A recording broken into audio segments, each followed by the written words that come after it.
Hey guys, getting ready to make my cinnamon roll snowflake. So I am starting with some warm milk that I heated up in the cooking blender to the exact right temperature. And then we're gonna put some yeast on it. Then we're gonna add a half a cup of sugar into that. A stick of melted butter. And 4 eggs. And we're gonna mix that up. Super easy. Hit that mix button and let it go. All right, now we're gonna add in some salt. I just got a teaspoon and a half here. We're gonna add in some of the flour. Not all of it, but some of it. About half is good. And then we're going to mix it again. And once that's done, we're going to switch over to the dough hook and add the rest of the flour and let it go. All right, we're just going to add the rest of the flour now.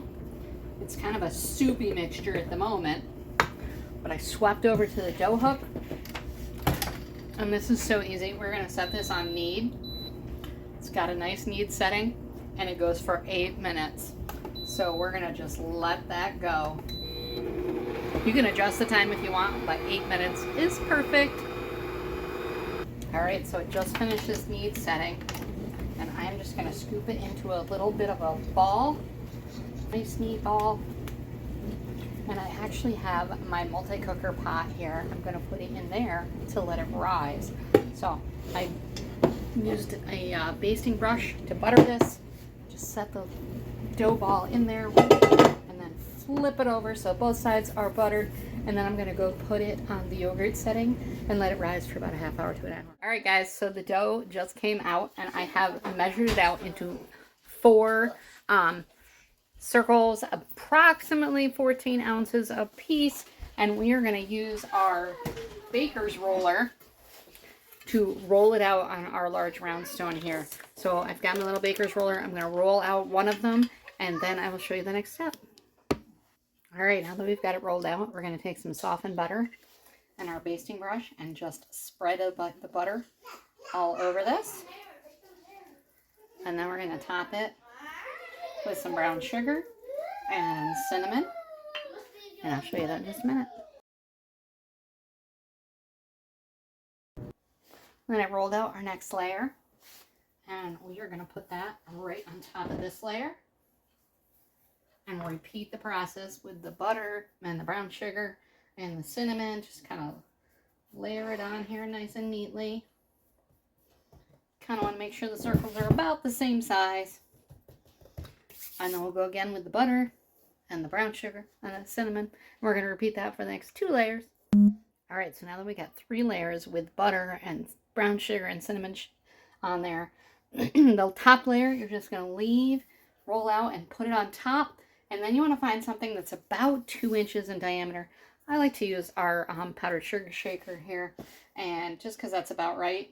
And then you're going to take a knife and you're going to start making cuts, leaving that 2 inches in the center. We're going to cut, I believe, 16 cuts in this as we go around.